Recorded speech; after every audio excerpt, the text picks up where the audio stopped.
Paul concerning this.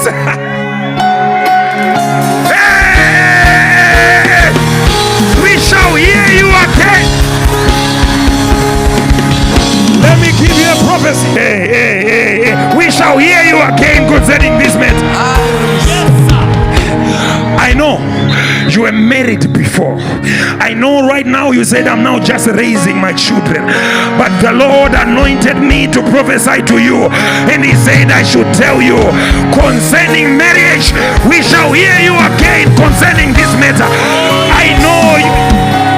I know you held money before, and now you only know money in your dreams. Can I prophesy? Prophesy.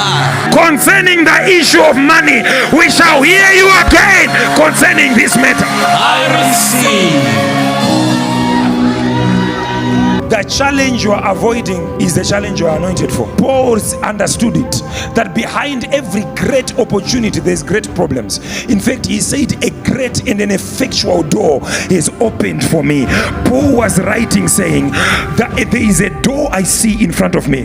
This is a great door, great opportunity. Someone promised to help me to get the money. Someone promised to finance me. There is a great door, but many adversaries are before me. In other words, your enemies only wait until the door comes. In short, if you are not seeing a door, look at your enemies. Your enemies are the prophets of your door.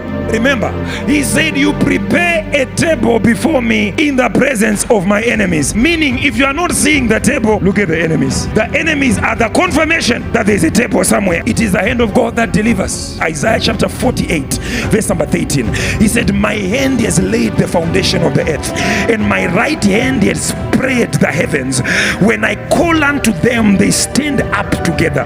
In other words, God was saying, my hand is responsible for everything you see. Did you read how the hand of God dealt with a woman who was called Hannah? How Hannah, at one time, Penina was mocking her day and night, and she went to the temple to pray.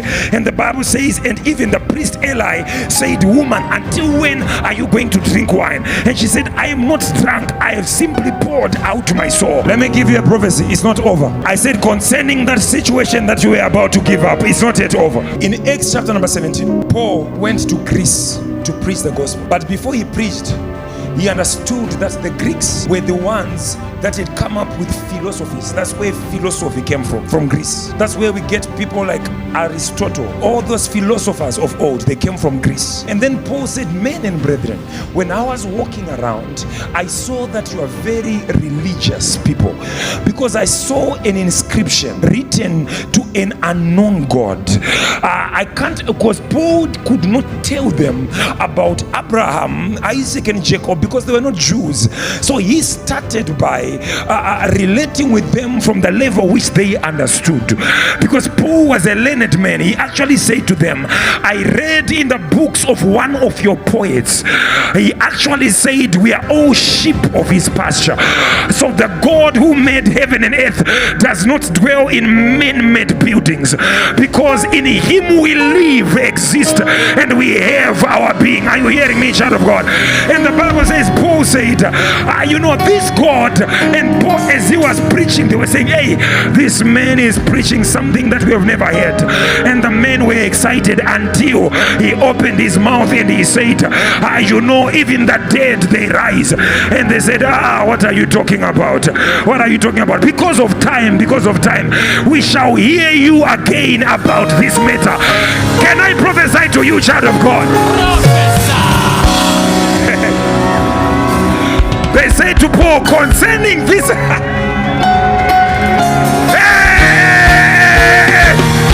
we shall hear you again. Let me give you a prophecy. We shall hear you again concerning this matter. I know you were married before. I know right now you said, I'm now just raising my children. But the Lord anointed me to prophesy to you. And he said I should tell you concerning marriage, we shall hear you again concerning this matter. I know you held money before, and now you only know money in your dreams. Can I prophesy? Prophesy.